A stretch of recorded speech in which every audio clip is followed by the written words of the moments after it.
Hallelujah. जय मसीह की। मैं परमेश्वर की उपस्थिति में आप सभी का स्वागत करती हूँ। आज हम पढ़ेंगे मत्ती रचित सुसमाचार अध्याय 19, जिसमें हम पढ़ेंगे कि तलाक के विषय में यीशु मसीह की शिक्षा।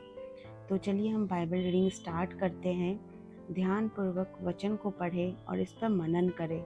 परमेश्वर इस वचन के द्वारा आपसे बात करेंगे। हालेलुया।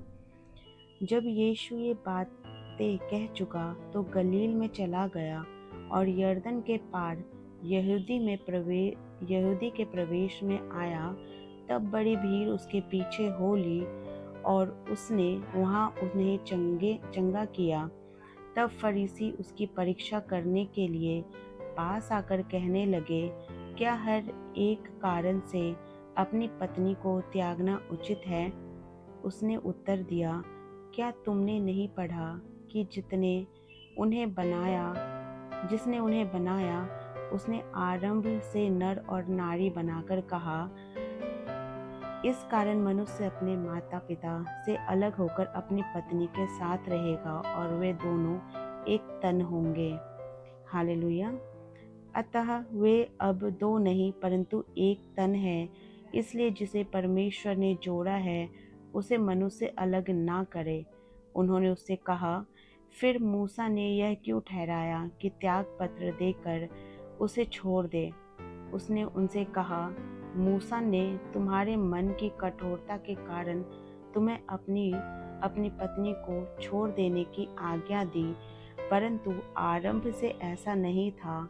और मैं तुमसे कहता हूँ कि जो कोई भय विचार को छोड़ और किसी कारण से अपनी पत्नी को त्याग कर दूसरी से विवाह करे, वह भय विचार करता है, और जो उस छोड़ी हुई से विवाह करे वह भी भय विचार करता है।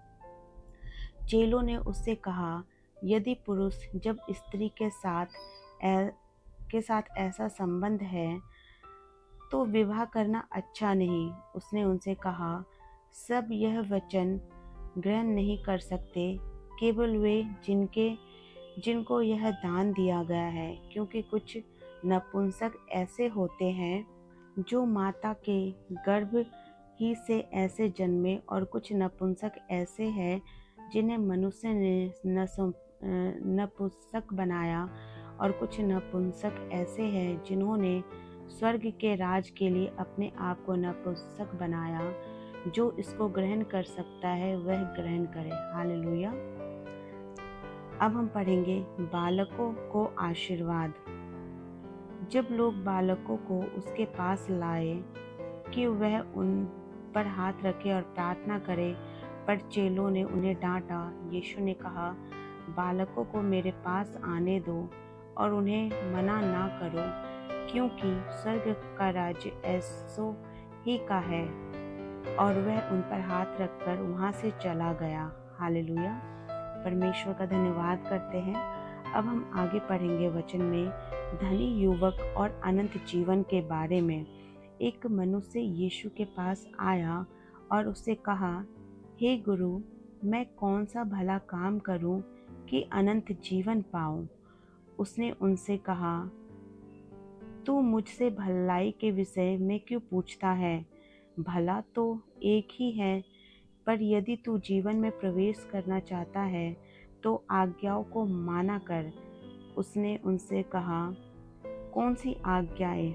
यीशु ने कहा, यह है कि हत्या न करना, भय विचार न करना, चोरी न करना, झूठी गवाही न देना, अपने पिता और अपनी माता का आदर करना, और अपने पड़ोसी से अपने समान प्रेम रखना। उस जवान ने उससे कहा, इस सब को तो मैंने माना है, अब मुझसे किस बात की घटी है? यीशु ने उसे कहा, यदि तू सिद्ध होना चाहता है तो जा, अपना माल बेचकर कंगालों को दे और तुझे स्वर्ग में धन मिलेगा, और आकर मेरे पीछे हो ले। परंतु जब जवान यह बात सुन उदास होकर चला गया, क्योंकि वह बहुत धनी था। तब यीशु ने अपने चेलों से कहा, मैं तुमसे सच कहता हूँ कि धनवान का स्वर्ग के राज्य में प्रवेश करना कठिन है। तुमसे फिर कहता हूँ कि परमेश्वर के राज्य में धनवान के प्रवेश करने से ऊँट का सुई के नाक में से निकल जाना सहज है।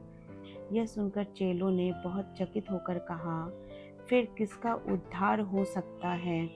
यीशु ने उनकी ओर देखकर कहा, मनुष्य से तो यह नहीं हो सकता, परंतु परमेश्वर से सब कुछ हो सकता है। इस पर पतरस ने उससे कहा,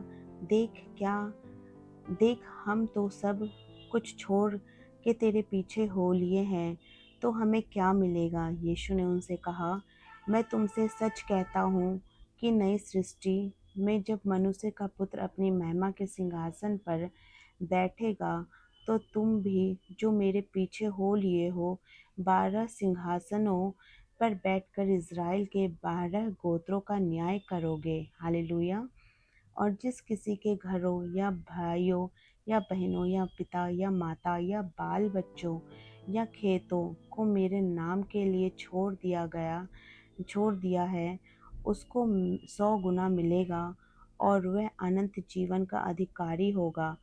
परंतु बहुत से जो पहले हैं पहले होंगे, और जो पहले हैं पहले होंगे। हालेलुया। परमेश्वर इस वचन के पढ़े जाने एवं सुने जाने पे आप सभी को बहुतायत से आशीष दे। आमीन।